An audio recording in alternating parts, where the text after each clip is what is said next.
अस्सलाम वालेकुम everyone, my name is Mutiba Zahid and I am your English teacher.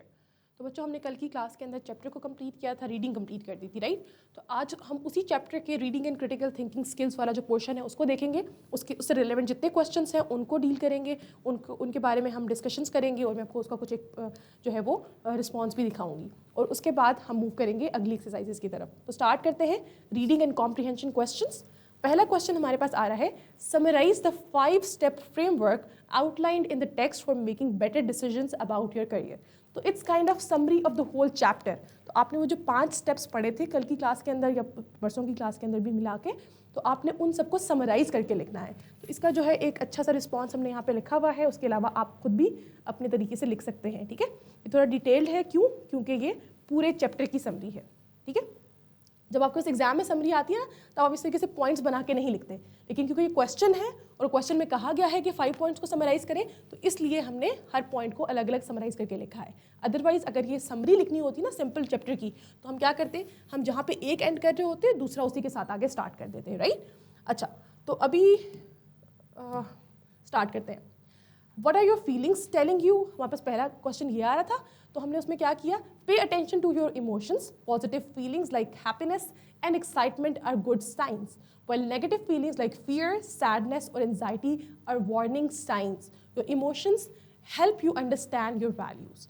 ठीक है, तो पहली चीज़ को हमने यहाँ समराइज कर दिया कि आपका क्या है कि आपके जो इमोशंस हैं, आपने उनको फीलिंग्स को बहुत ज़्यादा अटेंशन देनी है। अपनी गट फीलिंग को उसको देखना है कि वो क्या आपको अच्छी फीलिंग दे रही है या आपको वो नेगेटिव फीलिंग दे रही है। क्या आपको उस फील को सोच के एंजाइटी हो रही है, कोई फियर नज़र आ रहा है या कुछ इस तरीके से सैडनेस हो रही है, या आपको हैप्पीनेस फील हो रही है, you are happy about the decision. तो ये आपने ये देखना है। What matters to you? Identify your values or your why. Understanding what is important to you help you make choices that keep you fulfilled in the long term. अब क्या है, आपने why का आंसर ढूंढना है, ठीक है। why आपको क्या हेल्प करेगा, वो आपको हेल्प करेगा किस चीज़ को अंडरस्टैंड करने के लिए कि आपने जो डिसीजन लिया है उसमें वो आपके लिए इंपॉर्टेंट क्यों है, क्या वो आपके लिए इंपॉर्टेंट है या आपके इर्द गिर्द लोगों के लिए भी इंपॉर्टेंट है, ठीक है। आपने अपनी वैल्यूज़ को जो है वो इसमें आपने आइडेंटिफाई किया, ठीक है। ओके, फिर क्या है, psychological assessments such as the enneagram personality test. Enneagram personality test के बारे में मैंने आप लोगों को पिछली क्लास में भी बताया था कि ये क्या होता है। ये आप एक ऑनलाइन टेस्ट भी कर सकते हैं जो आपकी पर्सनालिटी के बारे में आपको चीज़ें बताएगा, ठीक है। इसमें आपको बताएगा कि आपकी वैल्यूज़ क्या हैं, आपके बिलीव्स क्या हैं, आप क्या चीज़ देखते हैं अपनी पर्सनालिटी के अंदर। आपकी पर्सनालिटी की एक पिक्चर ड्रॉ करके देगा आपको, ठीक है। Can also help identify your values, या आपकी वैल्यूज़ को भी आइडेंटिफाई करने में हेल्प करेगा, ठीक है। तो इस टेस्ट की बेसिस पे आप अपनी खुद भी असेसमेंट कर सकते हैं। इसके अलावा आप साइकोलॉजिकल असेसमेंट भी करवा सकते हैं अपनी किसी भी साइकोलॉजिस्ट से। अच्छा, फिर आते हैं हम अपने थर्ड क्वेश्चन पे। वो क्या है, what matters to other people, कि और लोगों के लिए क्या मैटर करता है। और ये अदर पीपल, यहाँ पे अदर कौन है, ये अदर आपके लाइफ के बहुत इंपॉर्टेंट लोग हैं, okay. Consider how your decision will affect your loved ones such as your partner, family और फ्रेंड्स। जो आपका डिसीजन होगा उसका असर आपकी फैमिली पे क्या पड़ेगा, आपकी पेरेंट्स पे क्या पड़ेगा, आपके पार्टनर पे क्या पड़ेगा, ओके। तो ये चीज़ बहुत इंपॉर्टेंट है। Career decisions can affect finances, living arrangements and the time you spend with others. तो ठीक है, ये क्या क्या अफेक्ट कर सकता है, ये फाइनेंसेस को अफेक्ट कर सकता है, ये लिविंग अरेंजमेंट को अफेक्ट कर सकता है, और ये उस टाइम को अफेक्ट कर सकता है जो आप अपनी फैमिली के साथ स्पेंड करते हैं। तो whenever you are choosing a career, you have to keep this thing in your mind कि जो आपका करियर है, क्या उसकी वजह से आपकी फैमिली के अंदर कोई फाइनेंशियल इश्यूज तो नहीं आ जाएंगे, क्या आपके इस डिसीजन की वजह से आप अपनी फैमिली को कम टाइम तो नहीं दे रहे होंगे, क्या आपके इस डिसीजन की वजह से आपका लिविंग अरेंजमेंट जो है वो तो नहीं खराब हो रहा होगा। अच्छा, फिर आते हैं क्वेश्चन नंबर 4 पे, what is the reality of the situation. अब जो फोर्थ पॉइंट है वो क्या है, वो रियलिटी ऑफ सिचुएशन के बारे में है कि क्या आप चीज़ों को सिर्फ और सिर्फ एज्यूम करके चल रहे हैं या फिर आपने रियलिटी के अकॉर्डिंग अपना डिसीजन लिया है। क्या आपने जो अपना एनालिसिस है वो डेटा पे किया है या एजम्पशंस पे किया है। So be objective and make sure your decision is based on facts rather than assumptions. तो आपने क्या करना है, आपने इस चीज़ को मेक श्योर करना है कि आपका जो डिसीजन है वो फैक्ट्स पे हो, वो किसी भी एजम्पशंस पे ना हो, वो कोई ओपिनियंस पे ना हो। Review the actual experiences that support your thinking and if needed, check your conclusions with someone you trust. तो क्या है, आपने जो आपका जो एक्चुअल एक्सपीरियंस है उसको आपने रिव्यू करना है, आपने उसके लिए कोई किसी और से सपोर्ट लेनी है। Support can be from your family members, your friends और अ साइकोलॉजिस्ट, और या फिर काउंसलर, कुछ भी हो सकता है। ठीक है, उसकी बेसिस पे आपने क्या करना है, आपने अपनी कंक्लूजन करनी है इसकी।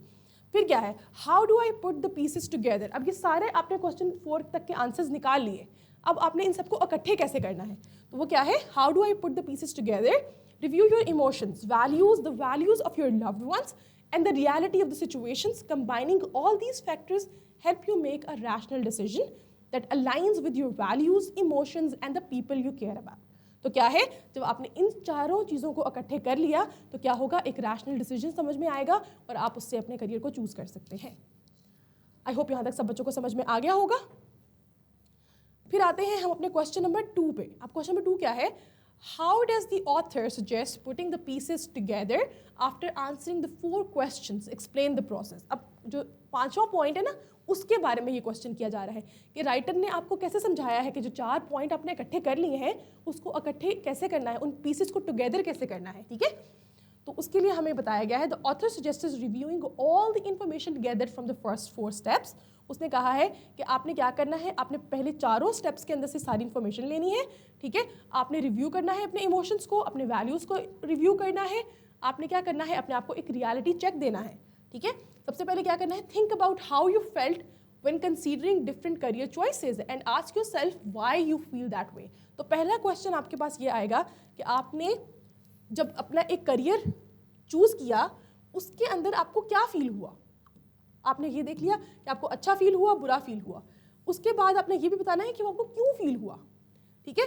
मैंने चूज किया कि मैंने टीचर बनना है, ठीक है, this is going to be my career. तो मैंने क्वेश्चन पूछा अपने आप से कि why, because it makes me happy, why it makes me happy.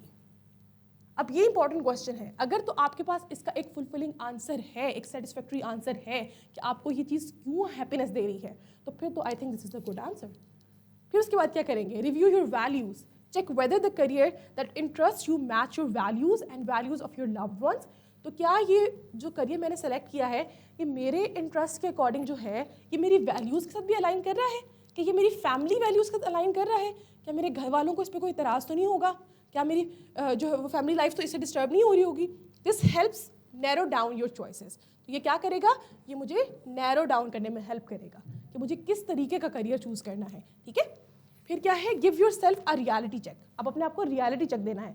आपने एक फैंटेसी वर्ल्ड के अंदर अपने आप की चीज़ों को नहीं सोचना, कोई बात नहीं, खैर है, देखा जाएगा, या फिर उसके बाद तो ये हो जाएगा, ये हो जाएगा और ऐसा हो जाएगा, ऐसा नहीं होता रियलिटी में। तो आपने क्या करना है, आपने एक रियलिटी चेक देना है अपने आप को। आपने उसमें देखना है कि make sure your decision is based on facts rather than assumptions. तो आपका जो भी आपका डिसीजन है वो फैक्ट्स की बेसिस पे होना चाहिए, ठीक है, किसी भी एजम्पशन की बेसिस पे नहीं होना चाहिए कि आपने खुद से कुछ एज्यूम कर लिया, कोई भी चीज़ आपको लग रही है कि ऐसा है और आपने समझ लिया उसकी बेसिस पे अपना डिसीजन ले लिया। नहीं, आपको कुछ लग रहा है वो एक चीज़ है और जो हकीकत है वो दूसरी चीज़ है, okay. By putting these pieces together, you can make a rational and appropriate decision that is in alignment with your values, emotions, yourself and the people you love। अब इस तरीके से जो आप डिसीजन लेंगे वो आपकी वैल्यूज़ के साथ अलाइन करेगा, आपके इमोशंस के साथ, आपके लव्ड वंस के साथ, और उसके बाद क्या होगा, वो एक रैशनल डिसीजन होगा। क्वेश्चन नंबर 3 पे आते हैं। Reflect on a personal decision you have made or are currently facing. How might applying the 5-step framework outlined in the text be beneficial in your situation? अब क्या है, अब आपके पास ना एक सिचुएशन दी गई है, ये एक टोटली आपका अपने क्वेश्चन आ रहा है, पर्सनल क्वेश्चन आ रहा है। You have to write it from your own experience कि आपने क्या करना है, अपना एक पर्सनल डिसीजन जो आपने अभी अभी कोई एक डिसीजन लिया है, ठीक है, या फिर आप फेस कर रहे हैं, अभी एक कोई प्रॉब्लम चल रही है जिसमें आपने कोई डिसीजन लेना है। How might applying the 5-step framework outlined in the text be beneficial in your situation? तो अगर आप उस सिचुएशन के अंदर इन 5 स्टेप्स को इम्प्लीमेंट करते हैं तो आपको क्या लगता है, आपको लगता है कि ये बेनिफिशियल है आपकी सिचुएशन के अंदर। फॉर इंस्टेंस आपके पास एक करियर ऑप्शन मौजूद है, आपके पास एक सब्जेक्ट चूज करने का ऑप्शन मौजूद है, कोई भी इस तरह की अपनी लाइफ की किसी भी सिचुएशन के अंदर इंसान हो सकता है ना, तो आपने उस चीज़ के अंदर अपनी इन 5 चीज़ों को अप्लाई करना है। ये 5-स्टेप फ्रेमवर्क को आपने यूज़ करके उसका एक आंसर देना है, ठीक है। ये एक रेफरेंस आंसर लिखा हुआ है, आप इसको देख सकते हैं, ये अपलोड भी हो जाएगा ड्राइव पे, ठीक है। इसके अलावा आप इसको खुद से भी अपना एक आंसर लिख सकते हैं, ठीक है। अच्छा, in the 4th step, what is the purpose of asking, what is the reality of the situation. And how does it contribute to decision making. अब फोर्थ स्टेप के अंदर है एक चीज़, वो क्या है, what is the reality of the situation. तो इसका क्या पर्पज़ है, इस क्वेश्चन को पूछने का क्या पर्पज़ है कि what is the reality of the situation, और ये किस तरीके से कंट्रीब्यूट करता है आपके डिसीजन मेकिंग के अंदर, कि जो आपने डिसीजन लेना है उसके अंदर आपको किस तरीके से हेल्प आउट कर रहा है। The purpose of asking what is the reality of the situation is to make sure that your decision is based on correct information rather than assumptions or incorrect interpretation. तो क्या है कि आपको reality of the situation का question पूछने का मकसद ही ये है कि आप अपने आप को एक रियलिटी चेक दें, आप सोचें कि जो आपने डिसीजन लिया है क्या वो assumptions की बेसिस पे है या फिर वो रियलिटी की बेसिस पे है। It contributes to decision making by encouraging you to think objectively, focus on facts, and describe your experience without adding personal interpretation. This helps you avoid false expectations and disappointments. If you're still unsure, you can check your conclusions with someone you trust, such as a friend or counselor. तो आपने क्या करना है, आपने सबसे पहले जब भी कोई भी डिसीजन ले रहे हैं तो उसके अंदर आपने ये क्वेश्चन जब अपने आप से पूछा तो ये आपको मेक श्योर कराएगा कि आपने जो भी डिसीजन लिया है, जो भी आप अपनी लाइफ में डिसीजन ले रहे हैं, वो क्या है, वो फैक्चुअल बेसिस पर है। उसमें कोई भी चीज़ आपने एज्यूम करके नहीं लिखी हुई, आपकी फॉल्स एक्सपेक्टेशंस उसको अटैच नहीं हो रही जो कि आपको डिसअपॉइंटमेंट की तरफ लेके जा सकती हैं। ठीक है, तो आप इसमें क्या कर सकते हैं, आप अपनी फाइंडिंग्स को किसी जो ट्रस्ट वर्दी पर्सन हो सकता है उसके साथ शेयर कर सकते हैं। अपने कोई भी फ्रेंड हो सकता है, आपका काउंसलर हो सकता है, कोई टीचर हो सकता है, तो आप उनके साथ भी उसको क्या है शेयर करके उनसे सजेशन ले सकते हैं। ठीक है, तो ये थे हमारे क्वेश्चंस। अब इसके बाद ना आपके पास यहाँ पे एक एक्सटेंडेड रीडिंग का एक छोटा सा पैराग्राफ है। ठीक है, क्योंकि पिछला वाला जो चैप्टर था, ये जो चैप्टर था पूरा का पूरा इटसेल्फ एक्चुअल चैप्टर, उसकी रीडिंग मैंने खुद करके आपको एक एक चीज़ एक्सप्लेन की थी। अब ये बहुत छोटा सा पैराग्राफ है, I want everybody to do it yourself. ठीक है, आपने इस छोटे से पैराग्राफ को क्या करना है, आपने इस पूरे पैराग्राफ को पढ़ना है और इसके एंड पे आपके पास ना कुछ क्वेश्चंस दिए गए हैं। इन क्वेश्चंस को आपने इन क्वेश्चंस को आंसर करना है। ओके, ये आप लोगों का टास्क है। ठीक है, ये आप लोगों ने करना है। फिर आगे मूव करें तो वो आता है वोकैबुलरी एंड ग्रामर। अब वोकैबुलरी एंड ग्रामर के अंदर क्या है, बिल्ड अप डिक्शनरी स्किल्स। सबसे पहले आप लोगों के पास डिक्शनरीज होंगी, सब बच्चों के पास। यूजुअली आजकल बच्चे जो हैं वो डिजिटल डिक्शनरी का इस्तेमाल कर रहे हैं, लेकिन उसके अलावा भी डिक्शनरी आप लोगों के पास घर में मौजूद होगी या लाइब्रेरी में मौजूद होगी। तो आपको पता होना चाहिए कि डिक्शनरी का इस्तेमाल किस तरीके से किया जा सकता है। तो अब आपने क्या करना है, choose 5 words from the glossary provided on page number 81 for the given text. Look up each word in a dictionary or use an online dictionary resource. Write down the definition of each word in your notebook. तो आपने क्या करना है, आपने 5 words उस glossary में से खुद चूज करने हैं और फिर आपने उन 5 वर्ड्स का डिक्शनरी में मीनिंग चेक करके आपने क्या करना है, आपने उसको मीनिंग अपनी नोटबुक पे लिखना है। अच्छा, identify and list at least 2 synonyms for each word given in the glossary. तो आपने क्या करना है, हर वर्ड के जितने वर्ड्स दिए गए हैं वहाँ पर आपने उनके 2-2 synonyms लिखने हैं हर वर्ड के लिए। Find and note down an example sentence using each word from the glossary in the correct context. आपने क्या करना है, आपने एक एग्जाम्पल सेंटेंस निकालना है हर वर्ड के लिए। ठीक है, ग्लॉसरी वाला जो वर्ड है उसको करेक्ट कॉन्टेक्स्ट के अंदर लिखना है। ठीक है, फिर क्या है, फॉर्मेशन ऑफ नाउन्स। अब यहाँ पे ना थोड़ी सी बुक के अंदर गड़बड़ आ रही है, मैं आप लोगों को बता देती हूँ वो क्या है, तो हम उसके बाद इस एक्सरसाइज को करते हैं। Formation of nouns, change the given words into noun. आपको कहा जा रहा है कि आपके पास ये वर्ड्स दिए गए हैं और आपने इनको नाउन में कन्वर्ट करना है। जैसे पहला वर्ड आता है फील, तो हम इसको क्या कर सकते हैं, हम इसको फीलिंग कर सकते हैं। ठीक है, तो आपके पास जो बाकी वर्ड्स आ रहे हैं ना, इनमें से मोस्टली वर्ड्स क्या आ रहे हैं हमारे पास, वो ऑलरेडी जो हैं वो उसमें नाउन ही आ रहे हैं। जैसे ये वैल्यूड आ गया ना, तो उसको हम खाली वैल्यू कर देंगे। इसके अलावा जितने वर्ड्स हैं, emotion, assessment, framework, reality, situation, negotiation, conclusion, alignment, तो ये सब वर्ड्स क्या हैं, ये ऑलरेडी नाउन है। तो नाउन खुद नाउन में कन्वर्ट नहीं किया जा सकता। ठीक है, तो जो 2 वर्ड्स नहीं थे उनको हमने नाउन में कन्वर्ट कर दिया, बाकी सारे वर्ड्स क्या हैं वो ऑलरेडी नाउन में कन्वर्टेड हैं। अच्छा, अब आ जाते हैं पार्ट सी पे, synonyms. Choose 5 words from the list below taken from the original text. Find and write down the synonyms for each chosen word. Construct sentences using both the original word and its synonym to ensure proper context. तो आपको उन्होंने क्या task दिया है, आपको उन्होंने 5 words दिए हैं। इन 5 वर्ड्स के आप लोगों ने मुझे मीनिंग्स बताने हैं। ठीक है, तो अभी आप लोग क्योंकि यहाँ पे ऑडियंस मौजूद नहीं है, तो आप लोग मुझे मैं खुद ही बताती जाती हूँ, आप लोग इनको नोट डाउन कर लिएगा। ठीक है, फीलिंग्स के आप यहाँ पे इमोशंस लिख सकते हैं, ठीक हो गया। फिर वैल्यूज है, उसके बिलीफ लिख सकते हैं, प्रिंसिपल्स लिख सकते हैं। ये जो प्रिंसिपल है ना, ये असूल वाला प्रिंसिपल है, ठीक है। तो ES आता है इसके अंदर, ए वाला जो आता है ना वो आपका स्कूल वाला प्रिंसिपल होता है। फिर आगे आता है इमोशन, तो उसमें आप सेंटिमेंट्स लिख सकते हैं, फीलिंग्स भी लिख सकते हैं, ठीक है।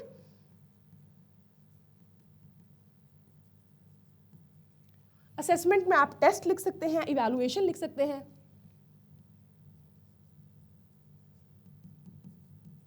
फिर फ्रेमवर्क में हम यहाँ पे स्ट्रक्चर लिख सकते हैं, ठीक है। ये इसके मीनिंग्स आ गए। तो अब आप लोगों ने इन पांचों के भी सेंटेंसेस बनाने हैं और इन पांचों के भी सेंटेंसेस बनाने हैं, ठीक है। हर बच्चा एक एक सेंटेंस जो है वो बना के कमेंट सेक्शन में पोस्ट कर दे, ठीक है। यूट्यूब के कमेंट सेक्शन में पोस्ट कर दिएगा।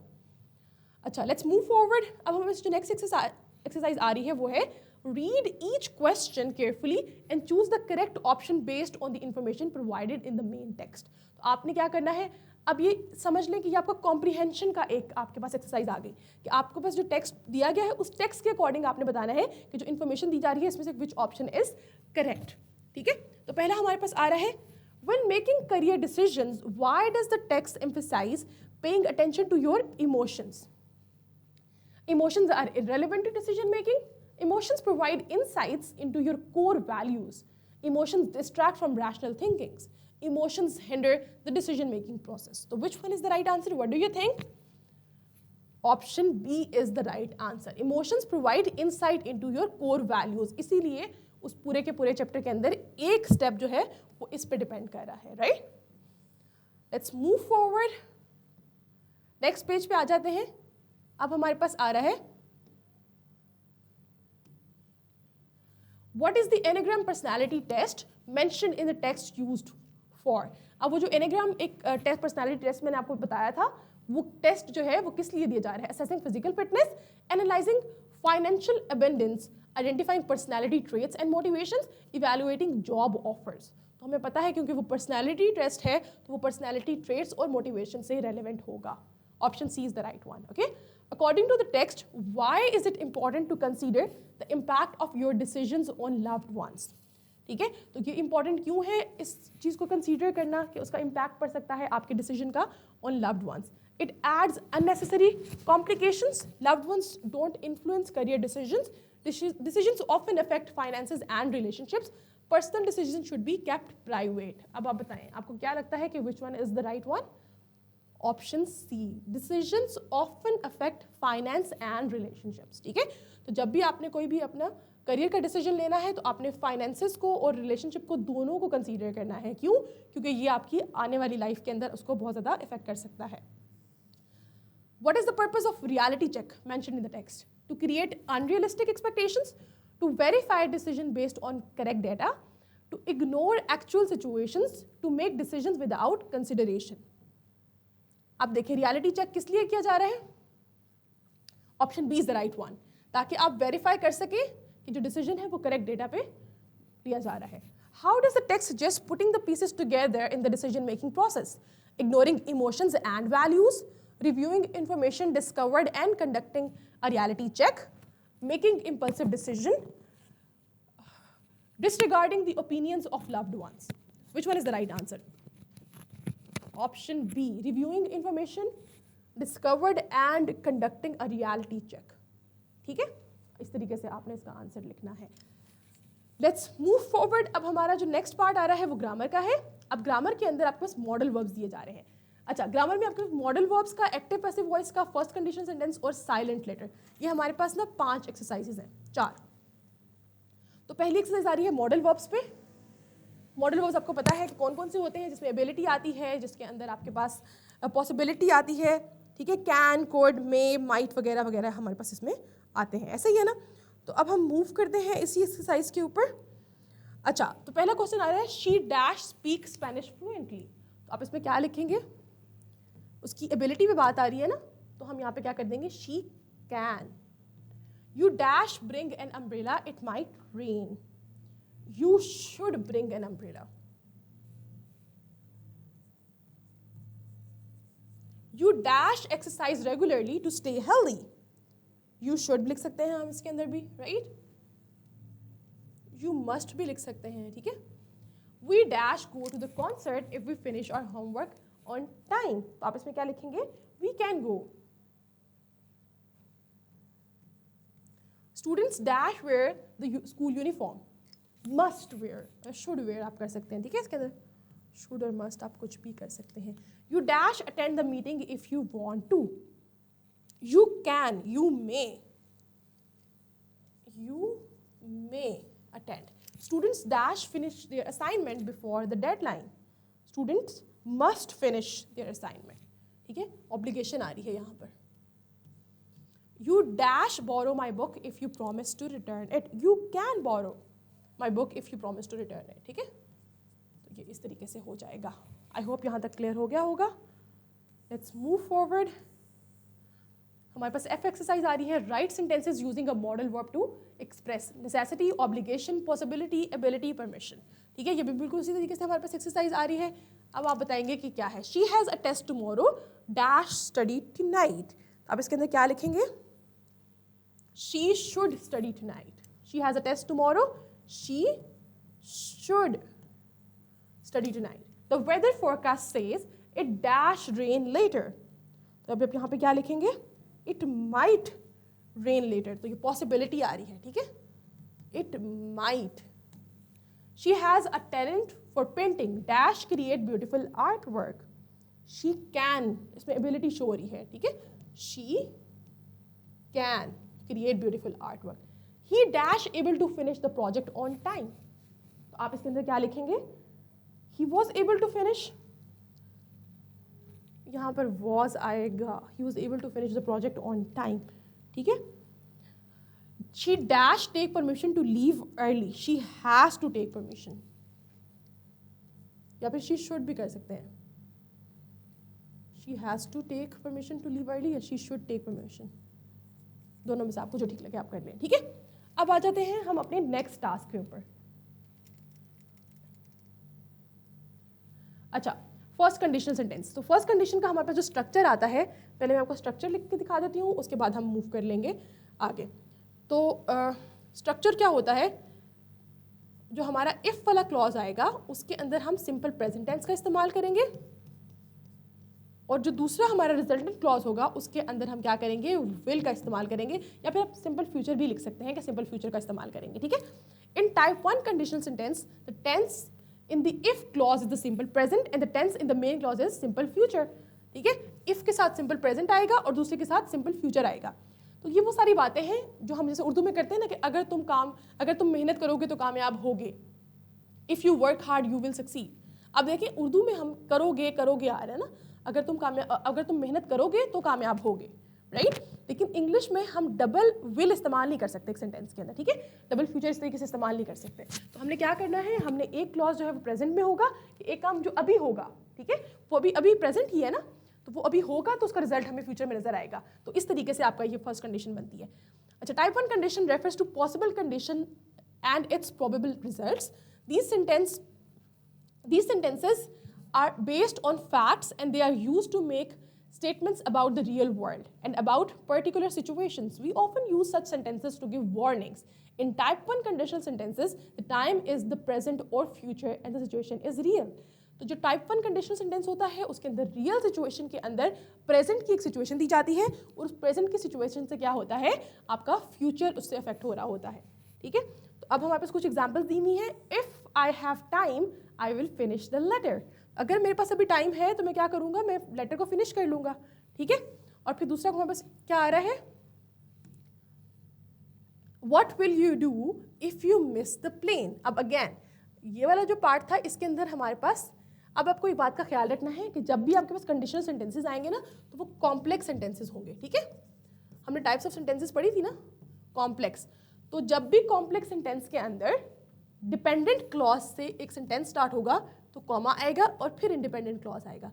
लेकिन जब इंडिपेंडेंट क्लॉज से स्टार्ट होगा तो सिंपल डिपेंडेंट क्लॉज बाद में आ जाएगा आपकी उसके साथ सबऑर्डिनेटिंग कंजंक्शन के साथ, ठीक है? लेकिन कोई भी कॉमा नहीं आएगा. इसमें कॉमा आएगा, इसमें कॉमा नहीं आएगा. इस स्ट्रक्चर का आपने ख्याल रखना है. आप देख सकते हैं कि पहले स्ट्रक्चर के अंदर हमारे पास पहले डिपेंडेंट क्लॉज आ रहा है, फिर इंडिपेंडेंट क्लॉज आ रहा है.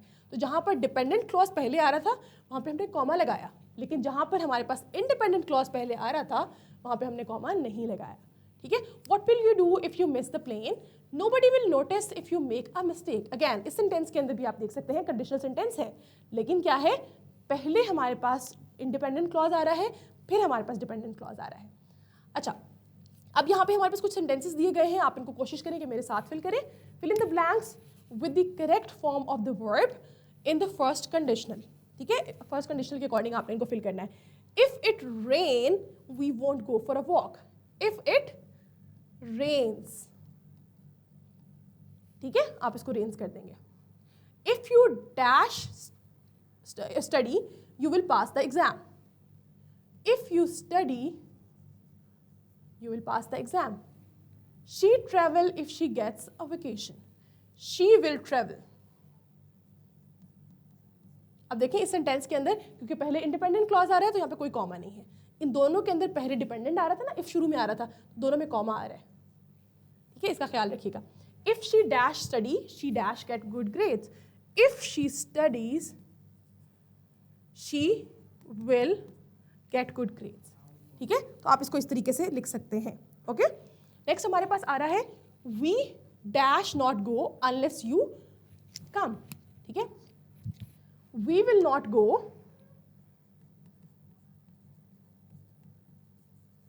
Unless you come. ओके, आप इसको इस तरीके से लिख सकते हैं. If it snow dash we build a snowman. If it snows we will build a snowman. ठीक है, ये इस तरीके से आएगा. ओके, नेक्स्ट हमारे पास आ रहा है she will join the team. She will join the team if she passes the tryouts. ठीक है, तो इस तरीके से आप लोगों ने इसको करना है.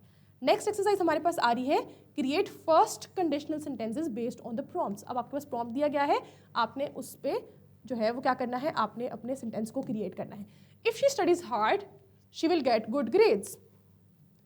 सिंपल, शी विल गेट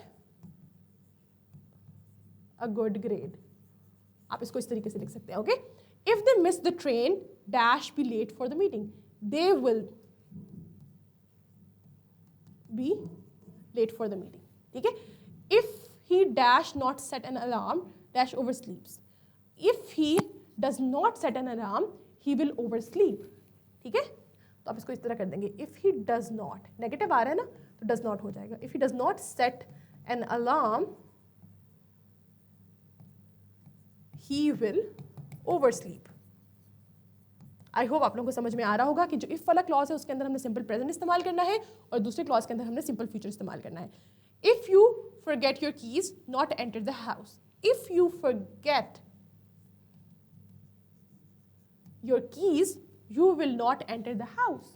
ठीक है, अगर आप कीज भूल जाएंगे तो घर के अंदर एंटर नहीं होंगे. If you miss the bus you will be late for school.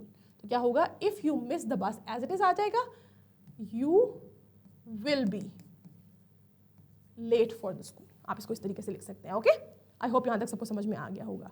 अब हमारी जो आखिरी एक्सरसाइज आ रही है इस पेज पे वो है साइलेंट लेटर्स की. तो आपके पास यहाँ पे लेटर्स दिए हैं, right the words with silent letters. आपके पास यहाँ पे जो है ना लेटर्स दिए गए हैं, आपने इन लेटर्स को का इस्तेमाल करते हुए कोई से भी साइलेंट वर्ड्स, साइलेंट लेटर्स वाले वर्ड्स लिखने हैं. ठीक है, तो पहले हम देख लेते हैं के से क्या बनता है. नाइफ. अब नाइफ के अंदर हमें पता है कि हम के को साइलेंट रखते हैं. फिर पी से साइकोलॉजी. साइकोलॉजी जब हम यहाँ पे लिख रहे हैं तो उसमें पी जो होता है वो क्या होता है, वो साइलेंट होता है.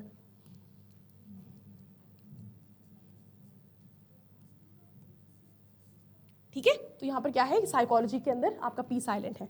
उसके अलावा अगर आप आर के लिए देखें तो हम इसके अंदर इंटरव्यू कर सकते हैं. इंटरव्यू अगर मैं यहाँ पे लिखूँ ना, अब आपको पता है आर इसमें क्लियरली नजर आ रहा है कि इंटरव्यू के अंदर आपने आर लिखा है, लेकिन जब हम बोल रहे हैं तो हम क्या बोलते हैं, इंटरव्यू. अब आर इसमें साइलेंट है. ठीक है, साइलेंट लेटर इंटरव्यू. उसी तरह अब अगला हमारे पास आ रहा है बी. बी हमारे पास कहाँ पर साइलेंट आता है, डाउट के अंदर. ठीक है, डाउट. अब क्या कर रहे हैं, इसमें बी साइलेंट आ रहा है. ठीक है, फिर आते हैं सी. सिजर्स के अंदर क्या आता है हमारे पास, सी साइलेंट होता है. ठीक है, सही है. सिजर्स के अंदर आप देख सकते हैं कि सी हमारे पास साइलेंट है. फिर उसी तरह हमारे पास जो नेक्स्ट आता है जी, साइन. आप देख सकते हैं साइन, आपको बोलते वक्त साइन है, उसमें जी आपको कहीं पे भी साउंड आपको नजर नहीं आ रहा होगा। फिर आते हैं डी, वेंसडे। लिखते तो हम कैसे हैं, WEDNESDAY, राइट, वेंसडे, लेकिन हम बोलते कैसे, वेंसडे, इसमें डी हमें साउंड नजर ही नहीं आ रहा। वेडनेसडे नहीं होता, that is incorrect, right, Wednesday is right. आपने इसको इस तरीके से लिखना है, ठीक है। अब के से हमारे पास बहुत सारे वर्ड्स बनते हैं, नो, नाइफ हम ऑलरेडी भी लिख सकते हैं, ठीक है, नो, ठीक है, इसमें हम नो बोल रहे हैं लेकिन के इसमें आ रहा है। अच्छा, डब्ल्यू, डब्ल्यू से हम राइट लिखते हैं, प्रोनाउंस राइट होता है, और डब्ल्यू जो है वो बस क्या, राइट जो है उसके अंदर डब्ल्यू साइलेंट होता है, ठीक है। टॉक, एल के अंदर, टॉक के अंदर एल क्या है, वो साइलेंट है। फिर पी, रिसीट, ठीक है, सॉरी यहाँ पे ई आया आता है, ई पहले आता है फिर आया आता है, ठीक है। तो रिसीट के अंदर क्या है, हमारे पास पी साइलेंट होता है। फिर सी रह गया एंड पे, मसल, ठीक है, तो मसल के अंदर क्या है, सी आपका साइलेंट आ गया है। Okay, so this is how we write, we use some letters in our words, लेकिन वो वर्ड्स के असल में क्या होते हैं, वो लेटर्स साइलेंट होते हैं। तो दैट्स ऑल फॉर टुडे। आज हमने पेज नंबर 85 तक किया है, इंशाल्लाह हम कल की क्लास में पेज नंबर 86 से स्टार्ट करेंगे। That's all for today, I will see you tomorrow in the next class. Allah हाफिज़ एवरीबॉडी।